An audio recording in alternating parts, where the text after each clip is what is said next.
मङ्गलं भगवान् वीरो मङ्गलं गौतमो गणी मङ्गलं कुन्दकुन्दाद्यो जैनधर्मोऽस्तु मङ्गलम् सर्वमङ्गलमाङ्गल्यं सर्वकल्याणकारकं प्रधानं सर्वधर्माणां जैनं जयतु शासनम् जैनं जयतु शासनम्।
चिंतामणि पारशुनाथ भगवान की देवादिदेव वर्तमान शोषणायक महावीर स्वामी भगवान की परम पूज्य आचार्य गुरु श्री पूज्यपाद स्वामी जी महामंडल जी की परम पूज्य आचार्य गुरु शिवराज सागर जी महाराज जी की परम पूज्य आचार्य गुरु शिव निश्चय सागर जी महाराज जी की अहिंसा विश्व जैन धर्म की बोले परम पूज्य वात्सल कोटेश्वर ब्रह्मणी श्री संस्कार सागर जी महाराज की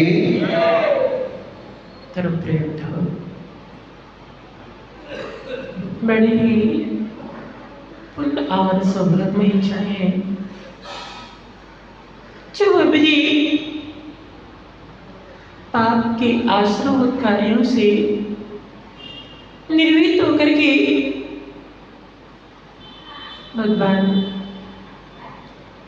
तीर्थंकर भगवान वीतरागी भगवान के शरण में आता है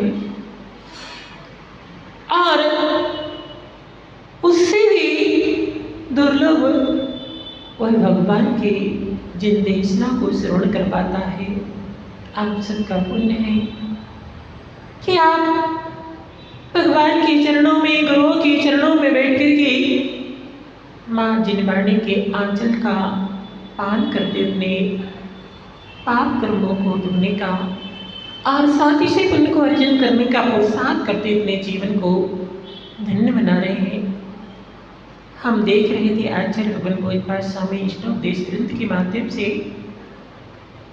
कि अहित करके प्रति क्रोध करना व्यर्थ है, अर्थात इनके प्रति जो राग द्वेष में प्रवृत्ति है वह कर्मबंध का कारण है। तो राग द्वेष में प्रवृत्ति करना हमारे लिए अहितकर है।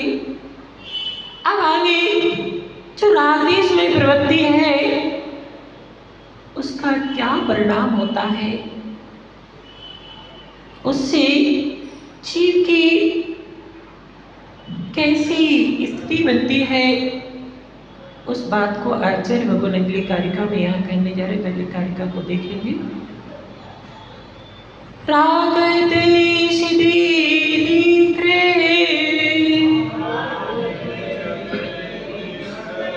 राग द्वेष द्विक्रे, नेत्रा करिष्यन्ति कर्मिणा, नेत्रा करिष्यन्ति कर्मिणा,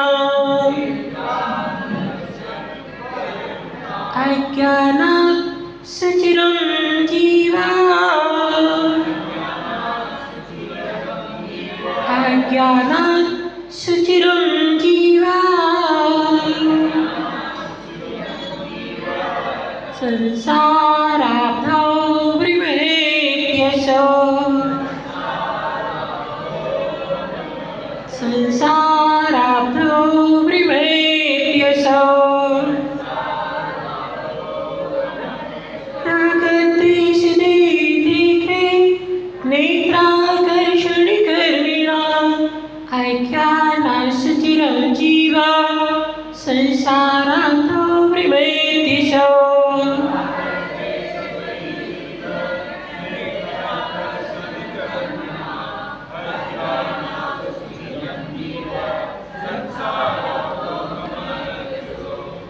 बचेगा तो जो शत्रु और मित्र में जीव की पुनः पुनः राग द्वेष में प्रवृत्ति हुआ करती है। किसमें होती है? अर्थात जिसने हमारा थोड़ा सा साथ की पूर्ति को कर दिया तो उसमें अज्ञानी जीव की प्रवृत्ति कैसी हो जाती है? राग में हो जाती है। और किसी ने हमारा विपरीत पुरुषार्थ कर दिया, अहित कर दिया, तो द्वेष में प्रवृत्ति हो जाती है। विचार करो कि किसी ने रूप आके कोई साथ की पूर्ति कर दी, उसमें भी विचार करो कि उसमें भी जो है पुरुषार्थ या उसमें राग स्वार्थ की पूर्ति हो रही, वो हेतु क्या है? और किसी ने विपरीत आपकी विपरीत स्थिति की तो उसमें भी हेतु क्या है?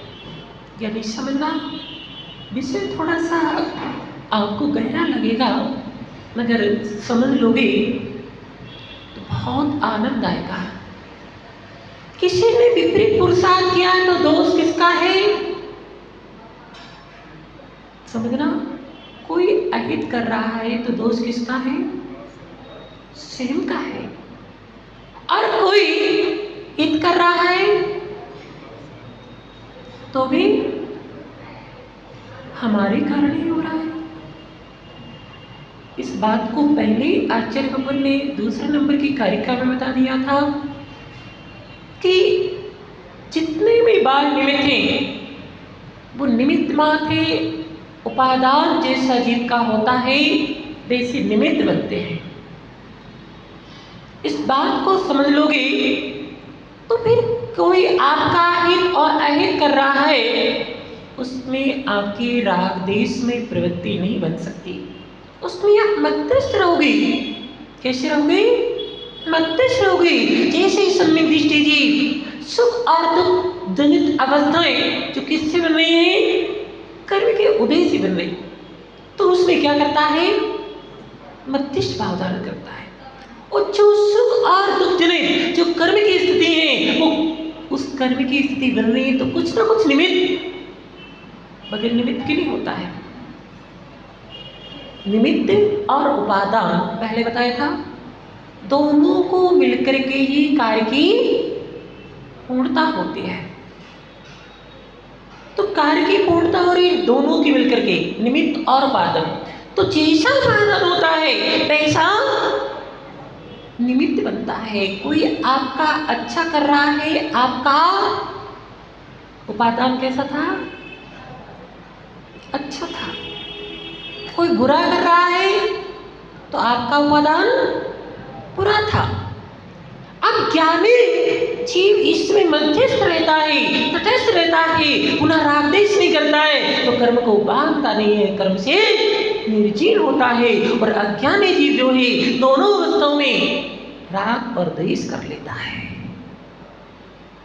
यानी समझो ये राग और द्वेष, आपने बाहर के संसार को तो देखा, जाना, जानते हैं ना? संसार किसे कहते हैं? जिसमें तीनों लोग को संसार कहते हैं।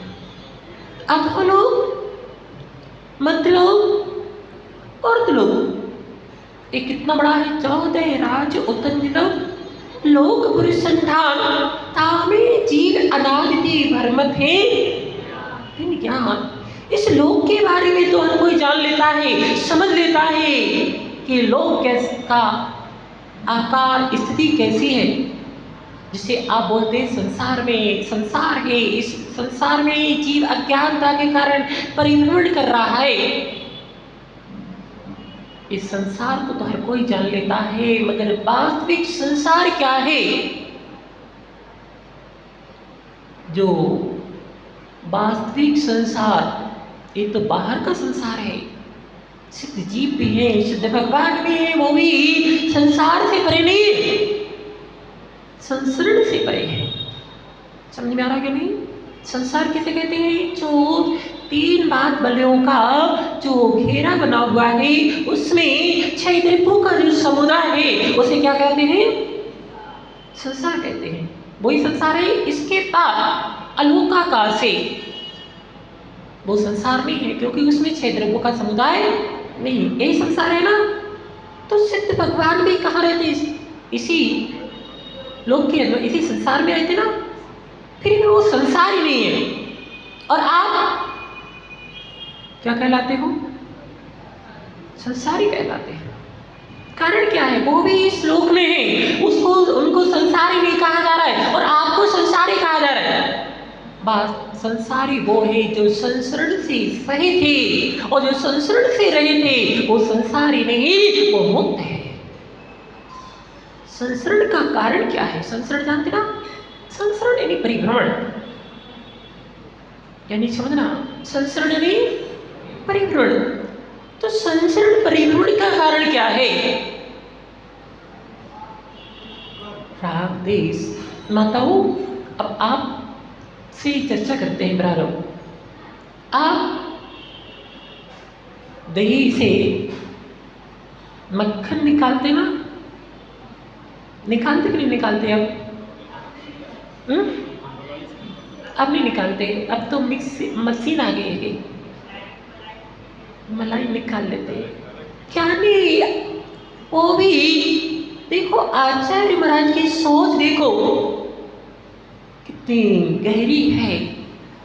और उन्होंने आपकी जो क्रिया चल रही है, किसकी क्रिया चल रही? मक्खन को निकालने की आपकी जो प्रक्रिया चल रही, उस प्रक्रिया को देख करके उनका चिंतन क्या महान बन गया, क्या महान चिंतन हुआ। तो माँ राग 2 रस्सियों, उसमें जो कलम से मटकी है, मटकी में जामन डला हुआ है, दही डला हुआ है, और उसमें मटकी में एक डंडा डला हुआ है, और डंडे में एक फूल लगा हुआ है। करना चाहिए, इससे में भी आप लोगों को बहुत लाभ है। आपका प्रमाद है कि आप लोग आजकल किससे निकालने लगे मक्खन? मिक्सी से। वो शिक्षा भी नहीं मिलती है और आपके लिए हानि भी है मिक्सी से निकालना। मिक्सी की जगह आप लोग अगर वो मटके से वो मक्खन निकालने का पुरुषार्थ करें मटके में डाल करके, तो उससे बहुत बड़ा लाभ है। आज जो आपकी कमर की प्रॉब्लम है, किसकी प्रॉब्लम है? एक कमर की प्रॉब्लम है, इस शरीर में घुटनों की प्रॉब्लम है। अगर आप यही प्रक्रिया जो पहले होती थी वही चालू कर दो, आपको कोई कौन बताता है? किसी डॉक्टर के पास जाते हो, आजकल वो कौन होते हैं?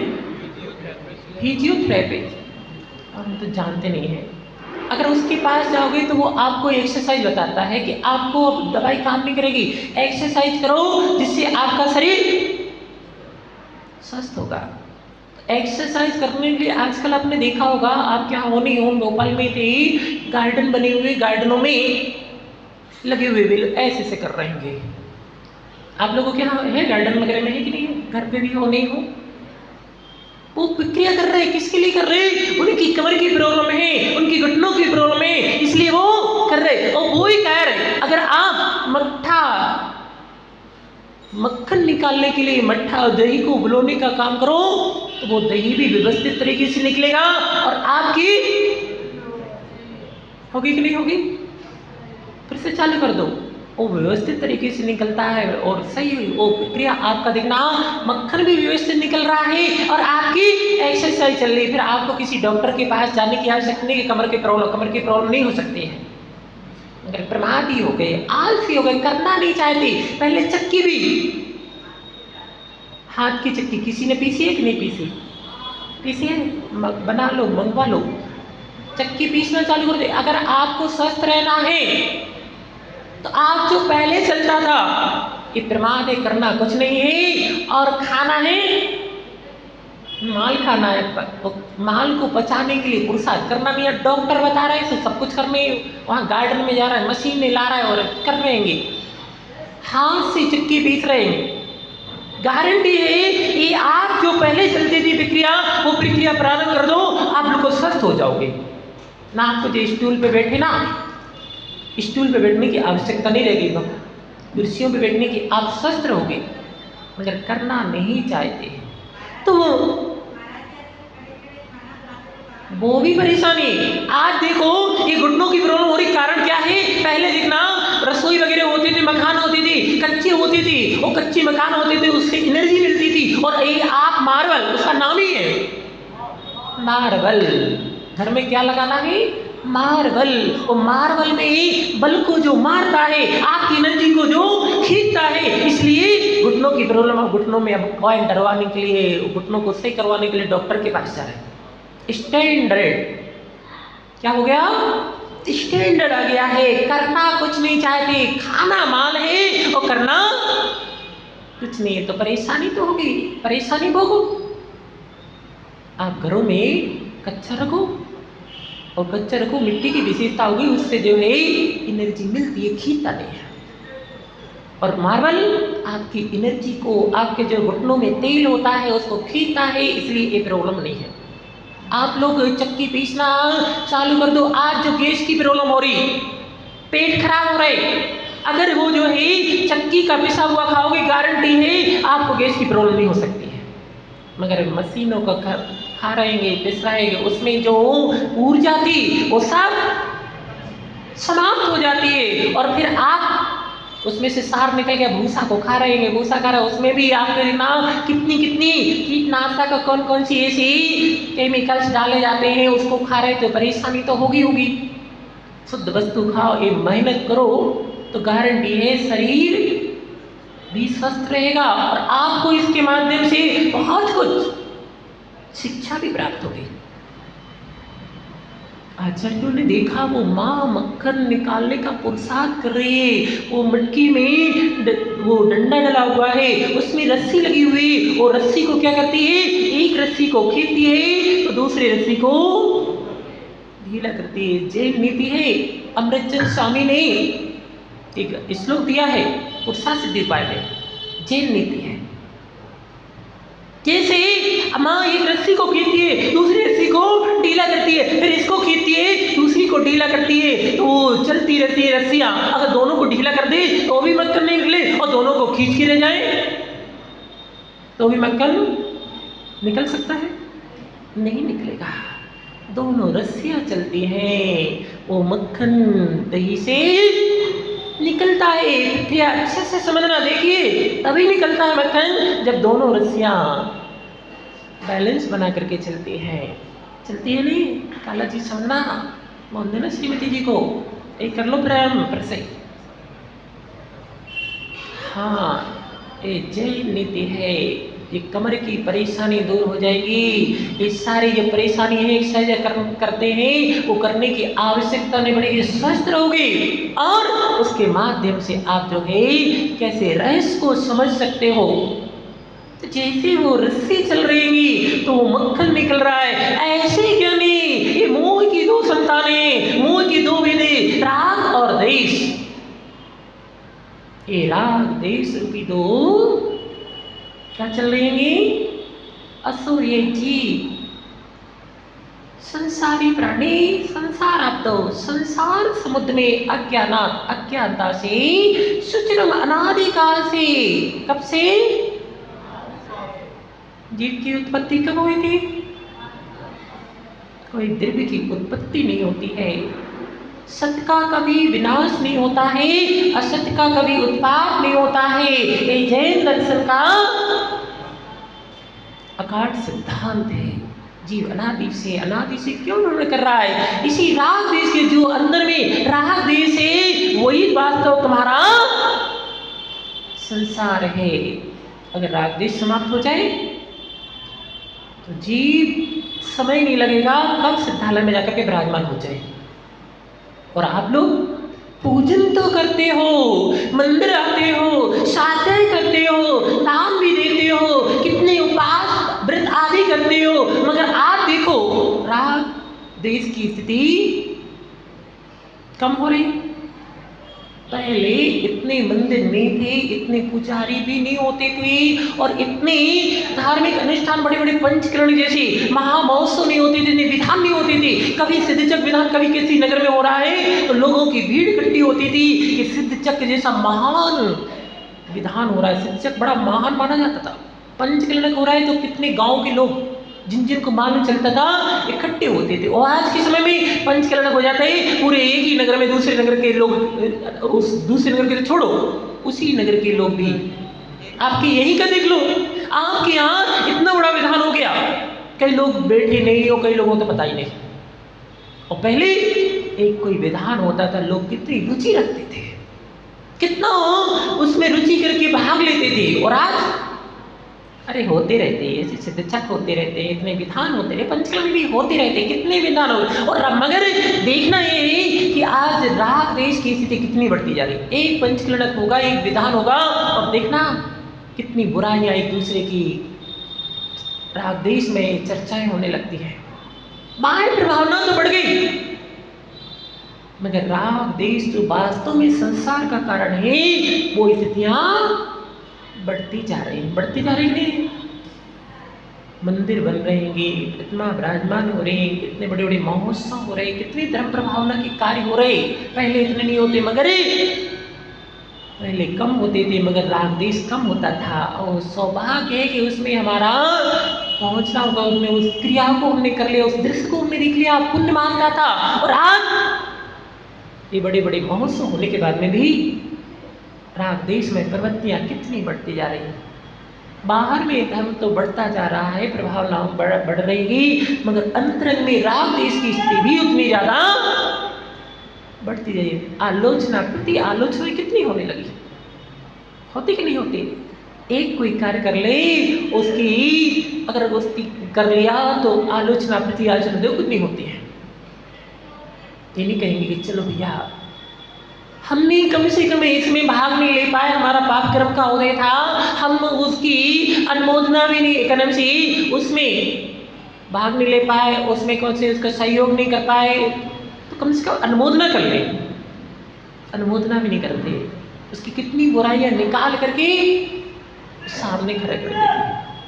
यानी एक कार्य जो किए जाते हैं, चाहे उपवास हो, चाहे पूजन आदि के कार्य हो, चाहे कोई भी धार्मिक निष्ठा व्रत आदि हो, वो सब पुरुषार्थ के पीछे मेन रीजन होता है समय दृष्टि का राग देश को कम करना।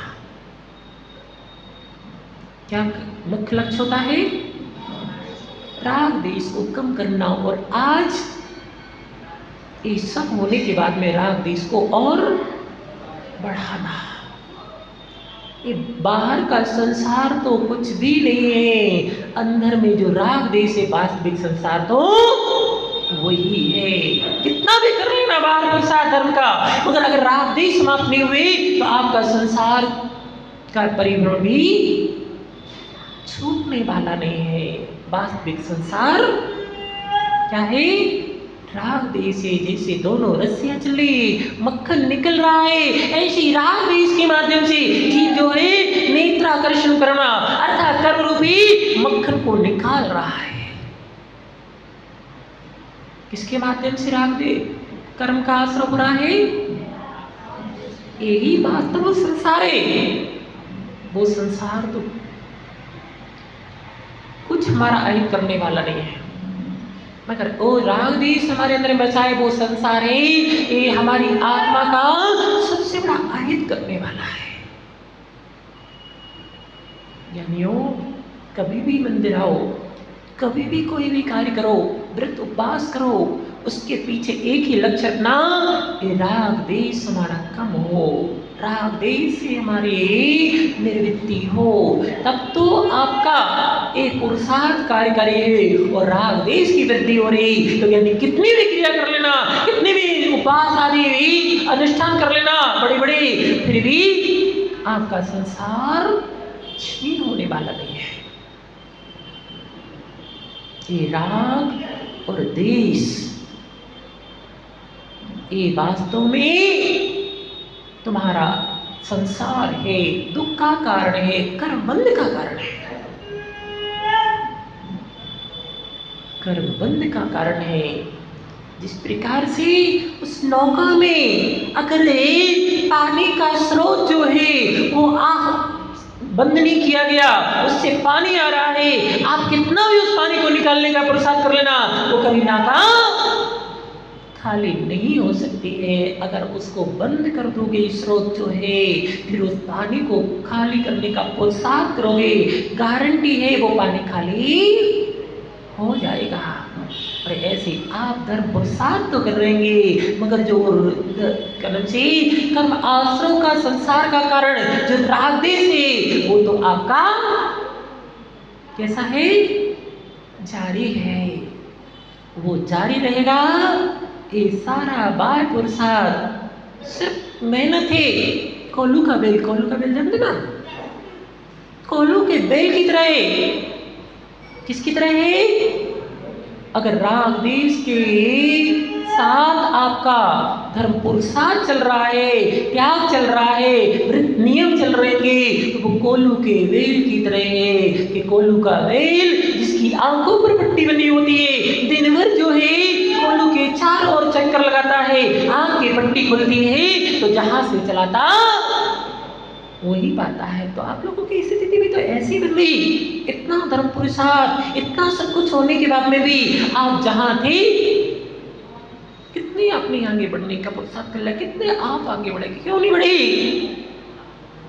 क्योंकि राग देश की पट्टी बंधी हुई है और उससे कर्म का आश्रय हो रहा है और आपका ये बाह्य पुरुषार्थ कोल्हू के बेल की तरह चल रहा है, उससे कोई लाभ नहीं हो रहा है। जैसे कोई व्यक्ति को गाड़ी अध्यक्ष जी डीजल डाल लेना गाड़ी में, और गाड़ी में डीजल लेके उसमें बैठ जाना, और बैठने के बाद में वो कितने क्लच नहीं छोड़ते, गाड़ी आगे नहीं बढ़ती, क्लच को दबाए रखना, और एक्सीलेटर खूब करते रहना, गाड़ी वही खड़ी रहेगी, डीजल खत्म, डीजल पेट्रोल खत्म हो जाएगा। ऐसे ही आप अगर राग देश कर रहेंगे, आप कितना भी पुरुषार्थ करना, कितना भी धन पुरुषार्थ साथ करना, यानी उससे कोई लाभ नहीं होगा। वो जो है बैठ जा रही गाड़ी तो वही खड़ी हुई, आप बिल्कुल भी उससे आगे नहीं बढ़े। समझो, यानी वो ये राग देसी हमारा अंतरंग का संसार है जो हमारे लिए, हे माता इनको नहीं है साता जी। चौके में भी आती तो भी साता नहीं रहती है, और यहाँ भी आती है वहाँ भी साता नहीं रहती है। हाँ, इन माता को अच्छी तरह से देख लेना। उधर भी जाती चौके में, वहाँ पर भी साता नहीं रहती है। हे भगवान, और यहाँ भी बैठी देखो, यानी समझो जिनालय में बैठे हुए हैं, धर्म सभा में बैठे हुए हैं, और हम जो है क्या कर रहे हैं, बातें कर रहेंगे, तो इससे कर्म का आश्रय हो रहा। वही बात चल रही, वही गुस्सा चल रहा है। बात चल रही राग देश को कम करने के लिए। यहाँ बैठे किस लिए, उस राग देश से बचे। धर्म सभा में बैठेंगे, मन थोड़ा प्रवचनों को सुनकर के, जिन भगवान की वाणी को सुनकर के थोड़े अच्छे भाव बनेंगे, तो हमारी कर्म की निजरा होगी राग देश को कम करने के लिए। और यहाँ बैठे तो है, और क्या चल रहा है, वही राग देश में चर्चा चलने। कौन सी चर्चा चलेगी, तो यानी यहाँ पुरुषार्थ करने की बात में भी क्या होगा, कर्म का ही आश्रय होगा।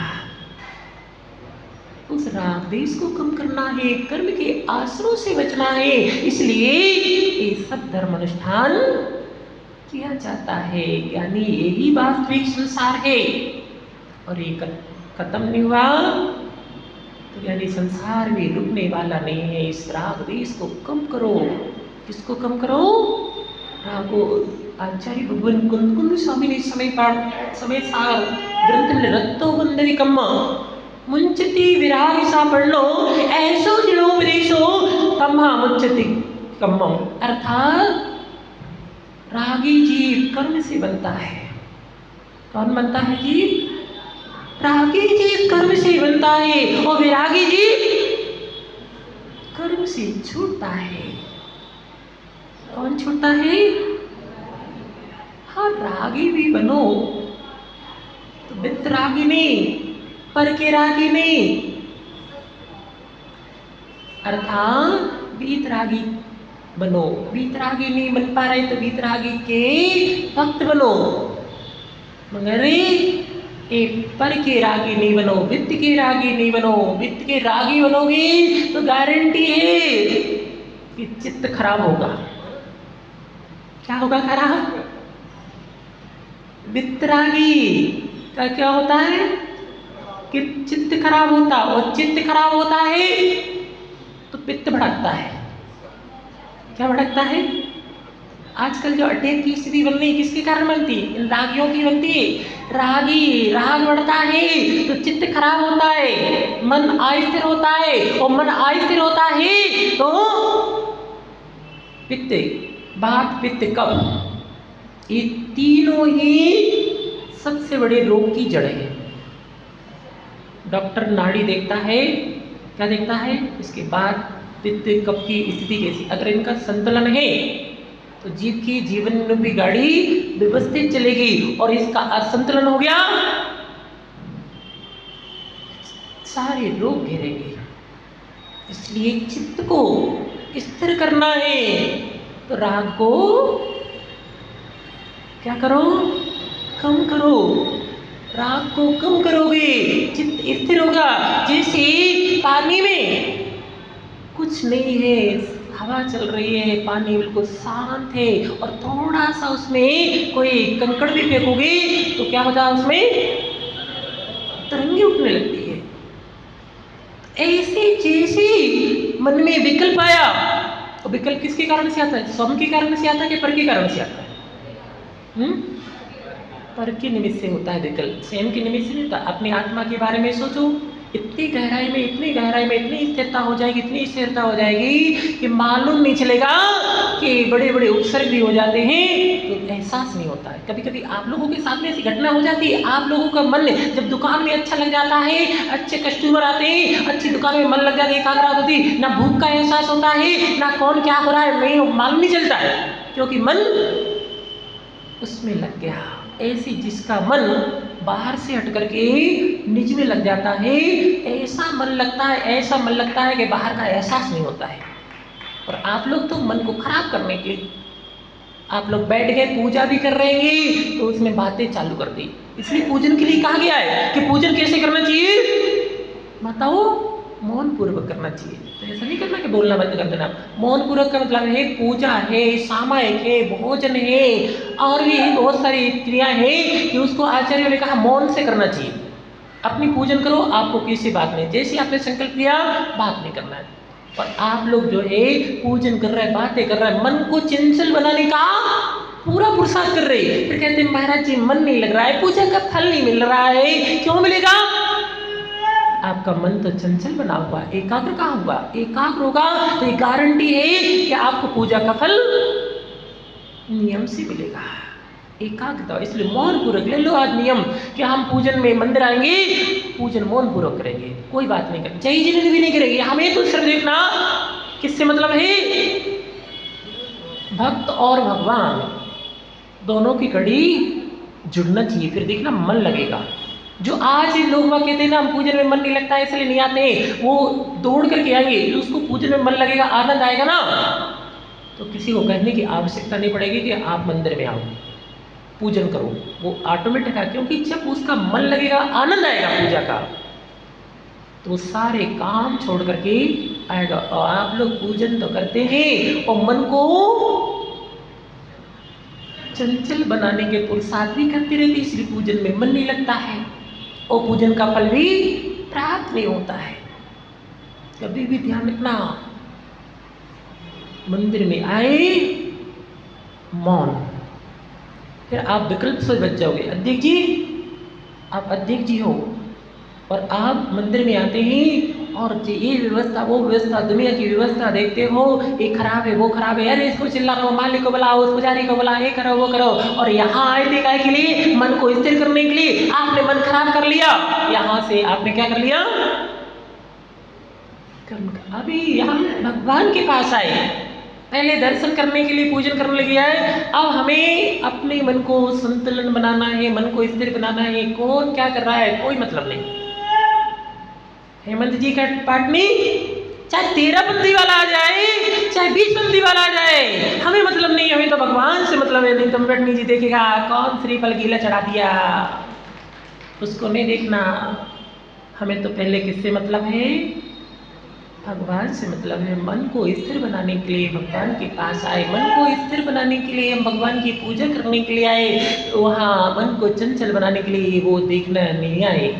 समझना क्या नहीं तो वरना पूजा तो करते करते रहे और ये विकल्प ना, हम मंदिर के मंत्री हैं, कोई श्रीफल नहीं चढ़ा दे, कोई गीला फल नहीं चढ़ा दे, उसके चक्कर में अपने मन को बिगाड़ लिया। ऐसा कभी नहीं करना। वो बात की बात है, कौन क्या कर रहा है वो बात की बात है। हम तो अभी थोड़े समय के लिए मन को स्थिर करने के लिए आए, ना रिश्तेदारों से ना किसी से, मतलब कौन आ गया, फिर मन को क्या करना है, शांत बनाना है, मन को स्थिर बनाना है, मन को अशुभ विकल्पों से बचा करके शुभ में लगाना है। तो हमें सिर्फ मतलब किससे है, भगवान से मतलब है और किसी से मतलब नहीं। हाँ, बाहर की व्यवस्था बाद में कहना, जो भी है व्यवस्था, अब मंदिर से हमारा काम हो गया, अब मंदिर की व्यवस्था बाद में बनाएंगे, अभी अपने आप को व्यवस्थित करना है। फिर देखना मंदिर में वो आनंद आएगा जो कभी जिंदगी में कहीं आनंद आपको नहीं आया। और आप इन विकल्पों में पड़े रहे, विकल्पों को लेकर आए, तो यहाँ से कुछ आपको लाभ नहीं मिलेगा। इसलिए माताओं, अच्छी तरह से आप लोगों को विशेष करके कि आप पूजन में जैसे आपने संकल्प लिया, अब कोई मतलब नहीं है, किसी से मतलब नहीं, हमें तो प्रभु से मतलब है और किसी से मतलब। फिर देखना क्या आनंद आएगा। ये जैसे उसने पानी में थोड़ा सा कुछ पत्थर का टुकड़ा डाला, तरंगे उठने लगती है, जैसे बाहर विकल्प हुआ मन चंचल हो जाता है, फिर कभी मन नहीं लग सकता है। मन को एकाग्र करना है, मन को चंचल नहीं बनाना है। इसीलिए हम ये सब पुरुषार्थ करते हैं, क्रिया धर्म नहीं है, समझना। पूजा करना धर्म नहीं है, साधे भी कर रहे तो वो धर्म नहीं है। अगर भाव पवित्र है, मन स्थिर है, और मन चंचलता से रहित हो गया है, वो धर्म है। और आपने क्रिया कर ली, मन को नहीं देख रहे, मन कितना चंचल हो गया है, कोई धर्म नहीं हुआ। क्रिया तो हो गई, आपको दिख रही कि धर्म की क्रिया हो गई, मगर उससे धर्म की कोई क्रिया से कोई प्राप्ति नहीं हुई। समझो, ये राग और द्वेष जितना जितना बाहर विकल्प आते हैं, उतना उतना राग होता है। राग जानते ना, और राग जहाँ होता है वहाँ द्वेष होता है। नहीं मां, क्या कहते हैं, हमें अपनी बेटी से राग है तो इसी पड़ोसी से नहीं, ज्ञानी वो इस बेटी से जिससे राग है उसी से ही द्वेष का कारण बनता है। आपको बेटी से राग है, राग किसके कारण है, किसके कारण होता है राग? राग का कारण क्या होता है? राग का कारण होता है स्वार्थ की पूर्ति। जहां स्वार्थ दृष्टि होती है वहां राग होता है। पड़ोसी से नहीं होता है, उससे स्वार्थ की पूर्ति की आपको पता ही काम नहीं है कि वो तो पड़ोसी है, उससे राग की पूर्ति नहीं हो सकती। जिससे आपने स्वार्थ की पूर्ति की भावना रखी उससे आपको राग होता है, और राग जब होता है और स्वार्थ की पूर्ति नहीं हुई तो द्वेष भी होता है। कि नेकी बदी का दिन और रात का जैसे जोड़ा है, नेकी बदी का जोड़ा है, ऐसी राग द्वेष का भी जोड़ा है। मोह की दोनों संतानें, जहाँ राग जाता है वहाँ द्वेष भी साथ में जाता है। जैसे सिक्के के दो पहलू होते ना, चित्त और पट। जहाँ चित्त होता है पट भी साथ में होता है। ऐसे तो नहीं एक ही पहलू हो दूसरा पहलू नहीं हो, दोनों पहलू साथ में रहते। इसी प्रकार से जहाँ राग होता है वहाँ द्वेष भी नियम से होता है। अब कहोगे मैं तो बेटे से राग है, हमें उससे द्वेष नहीं है। अरे ज्ञानी राग है किसके कारण से? स्वार्थ के वजह से, और स्वार्थ की पूर्ति नहीं हुई वही बेटा और निस्वार्थ भाव से हो, स्वार्थ नहीं हो तो राग नहीं होगा। मुझे आप लोगों से कोई स्वार्थ नहीं हो तो राग नहीं हो। साथ रख लेंगे तो राग बढ़ेगा और राग होगा। और स्वार्थ की पूर्ति कब होती है? अपने पुण्य पाप के ऊपर निर्भर है। किसके ऊपर निर्भर है?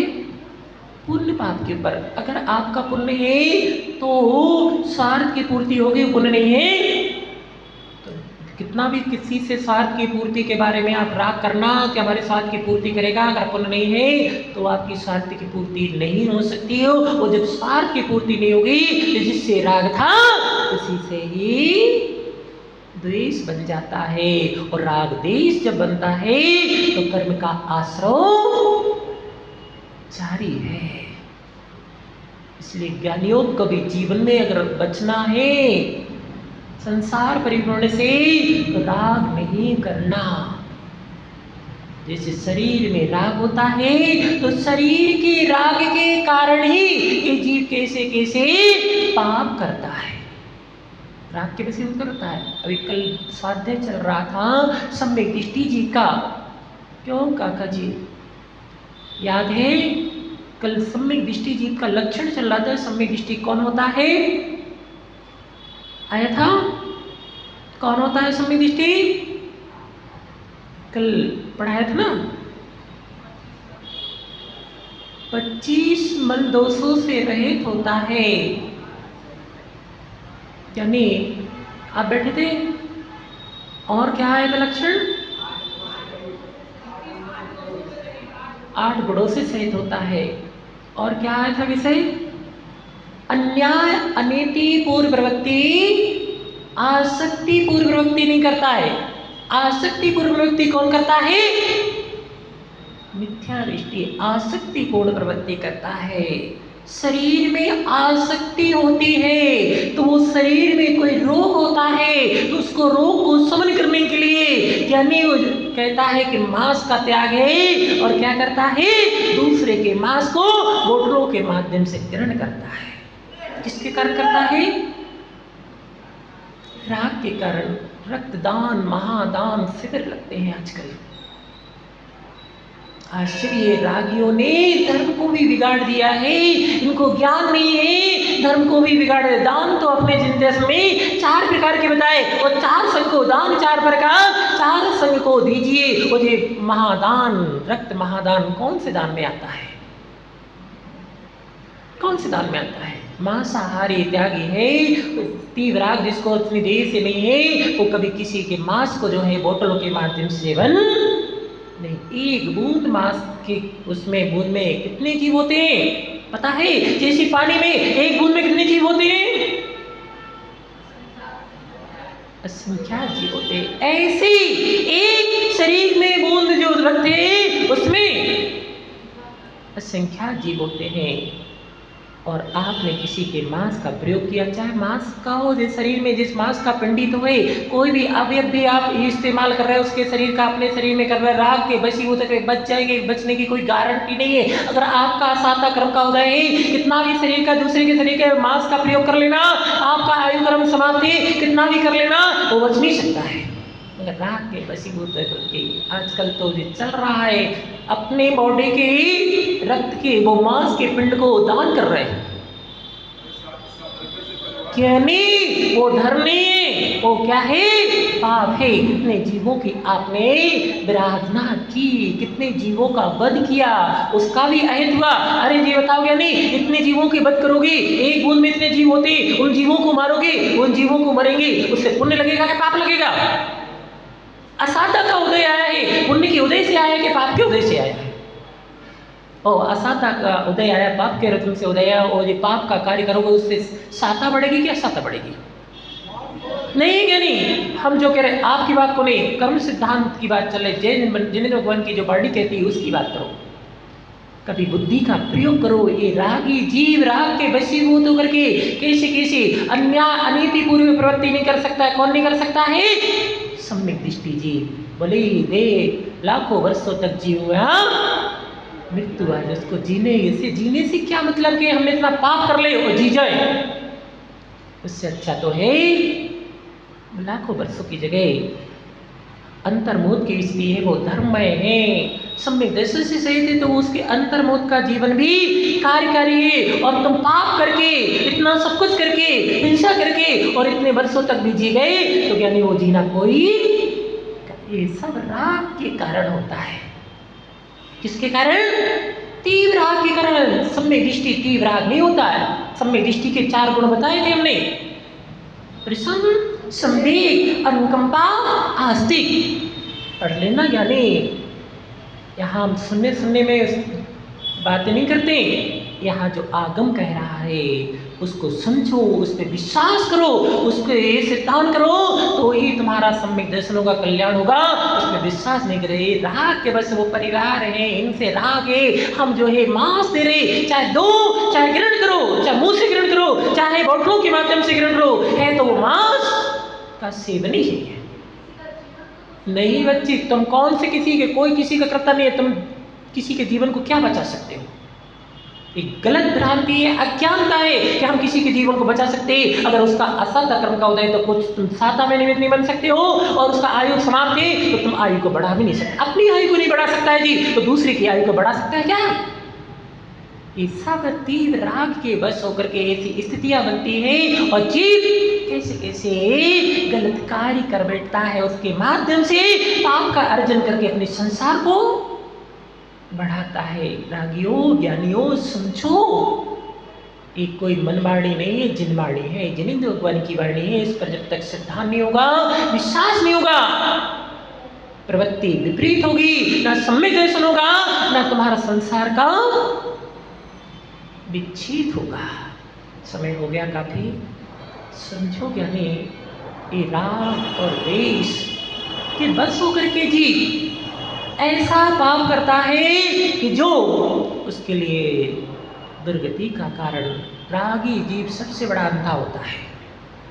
कि आंखों का अंधा तो उसके पास विवेक होता है, आंखों का अंधा हो तो उसके पास विवेक रूपी चक्षु होते हैं, मगर राग से अंधा होता है, ये चक्षु उसका कुछ नहीं करते, वो गर्त में जाकर के गिर जाता है। अंधा व्यक्ति लाठी का सहारा लेकर के अपने विवेक से गड्ढे में से गिरने से बच जाता है, मगर ये रागी जी संसार रूपी दुर्गति रूपी गड्ढे में जानता हुआ भी, आंखें होते हुए भी दुर्गति में गिर जाता है। किसके कारण? राग के कारण। समझो क्या नहीं, कल देखेंगे इस विषय को। समझो वास्तविक संसार क्या है। ये राग है जिसके वशीभूत होकर के जीव कैसे कैसे कुकृत्य पाप करता है। उसको भी क्या कहता है? बहुत अच्छा कर रहे हैं, यानी तुम अच्छा कह दोगे, आगम जो नहीं कह रहा है उसको आप, जो गलत कह रहा है उसको अच्छा कहोगे तो वो कर्म से आगम नहीं बदल जाएगा। क्या? आगम नहीं रहेगा, आगम तो वही रहेगा। आप राग के वजह से कुछ भी अच्छा करते रहो और तो आपको उससे आगम के विरुद्ध कार्य करोगे, लाभ नहीं, क्या होगी? हानि होगी, पतन होगा। इसलिए ज्ञानियों, जैन दर्शन को अच्छे से समझने का प्रयास करो। जब तक जैन दर्शन को नहीं समझोगे, आप ऐसी प्रवृत्ति करते हुए, कर्म का बंद करते हुए अपने आप को दुर्गति में भेज दोगे, बच नहीं पाओगे। बचो। बोले देवालय का श्री चिंतामणि पार्श्वनाथ भगवान की। मिथ्यातम नाश वे को, ज्ञान के प्रकाश वे को, आपा पर भास वे को, भानु सी बखानी है। छहो द्रव्य जान वे को, बंध विधि भान वे को, स्वपर पहचान वे को, परम प्रमानी है। अनुभव बताए वे को, जीव के जताए वे को, काहू ना सताए वे को, भव्य और आनी है। जहाँ तहाँ तार वे को, पार के उतार वे को, सुख विस्तार वे को, यही जिनवानी है।